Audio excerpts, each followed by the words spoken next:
So, ito na nga po guys. I just want you to see what my fruits are here in Taiwan. Ito lang naman yung mga prutas na lagi kong kinikip at kailangan kong kainin dito sa work ko. Yeah, yeah, yeah. Ayan, syempre kauna-unahan yung saging, potassium. Sa hirap ng aming work ngayon, syempre, kailangan to ng mga ano mo, potassium sa katawan. Ayan. Ayan, saging. Hindi rin ako masyadong kailangan sa saging kasi nagko-constipate ako pagka palagi ako nagsasaging. Kaya at least every 2 to 3 times a week or siguro basta makapagsaging lang ako, pwede na yun sa akin. Then, of course, vitamin C. Ayan, marami ako nakakasalamuhan na pasyente. Hindi natin alam kung sino yung may sakit, kung sino may nagdadala ng sakit, or ako ba ang nagdadala ng sakit.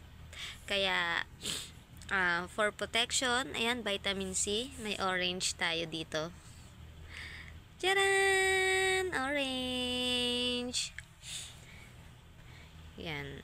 Masarap siya. Ba't ba siya orange? Kasi kulay orange siya. Charot. And then, ito, guava. Sobrang lalaki dito ng bayabas. Guapol. Guabapol? Anong tawag dito? Guapol. Ayan, isa lang yung kailangan ko kasi at least sa isang buwan, makakain ako ng bayabas kasi masarap siya dito yung bayabas guys, matamis. Yung buto hindi ko siya kinakain, ewan ko kung bakit, basta okay na sa akin yung balat na walang buto. Ayan, hindi ko alam kung magkano isa nito. Dati guys, nakakabili kami ng 5 pesos NT isang ganito, but now kasi hindi yata season ng bayabas, kaya 5 for 100 NT siya, meaning 20 NT isa. When we convert it in Philippines, 20 mga nasa 30 something, yan, 30 pesos something to sa atin isang ganito. And of course, the apple. An apple a day keeps you, the doctors, away. O ba? O, tama ba? O, kayo na bahala mag-intindi. Kayo na mag-adjust. Ayan, kailangan ko din ng apple. Syempre, maganda din to sa katawan natin. Ayan, 3 lang. Hindi tayo pwedeng mag-hoard ng maraming fruits kasi mabalis siyang mabulok. Tsaka hindi mo siya agad makakain. Gaya nitong saging. 6 pieces siya. Pero yan timo, bago po pa siya makain, magkakaroon na siya ng mga black. Meaning, malapit na siyang mabulok. Kaya kailangan, pag marami kang prutas, konti lang din yung saging mo. Kasi hindi mo siya kayang kainin in 3 days. Yan. Pero pag sinisipag akong kainin ko to lahat. Charot. Ayan guys, ito yung mga fruits natin na kailangan ng ating katawan. Meron silang nabili din na ano bang tawag doon?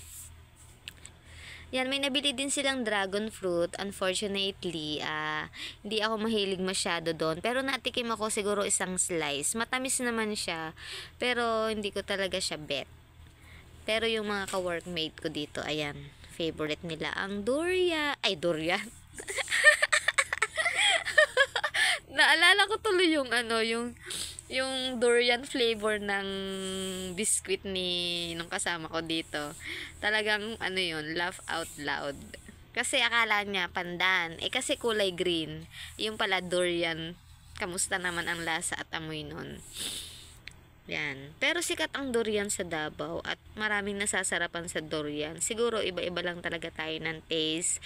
But for me, I'm not against with durian. Hindi ko talaga siya bet. That's all for now. Sa inyong mga nagwo-work dyan, OFW man kayo, or nandyan lang kayo sa bahay, or breadwinner kayo, kailangan yung ingatan ang inyong mga sarili. Kasi yan ang pundasyon, yan ang inyong puhunan sa pagkakaroon ng work para ma-provide nyo ang mga needs nyo, hindi lang ng pansarili nyo, kundi lalo na ng family nyo. Kaya, eat and eat always. Syempre, tubig mahalaga din. And enough sleep and rest. Kaya sa ating mga OFW, syempre, super salute ako sa ating mga OFW kasi lumalaban sila para sa kanilang pamilya.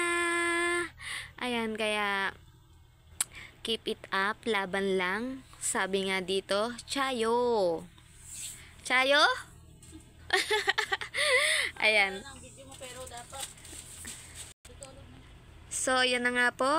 Nasabi ko na kung gaano ka-importante ang fruits sa ating katawan. Syempre, kasama or parang kasama talaga natin to sa pag-work natin dito kasi nakakapagbigay lakas din to sa ating katawan. Kaya sabi nga, OFW, I am proud to be a OFW. Dati, so nagsasalute lang ako sa OFW, but now, I'm one of them. Kaya, hindi talaga biro ang maging isang OFW. Naranasan ko na yung sinasabi nila na sobrang hirap talaga. Dati hindi ako naniniwala na mahirap maging OFW kasi sila, makikita mo sa mga post nila kung saan sila napunta, but behind that pala, talagang yun yung kanilang stress reliever, yun yung kanilang nagiging ang rest, kung saan nila gustong pumunta kasi sobrang hirap pala talaga ng mga work dito sa ibang bansa. Kaya sa atin, laban lang, Chayo. And bye for now kasi ayan, mga tips lang para sa ating ikagaganda ng katawan. Kaya, bye-bye na. Thank you for all your love and support. God bless everyone. Love you all. Bye-bye.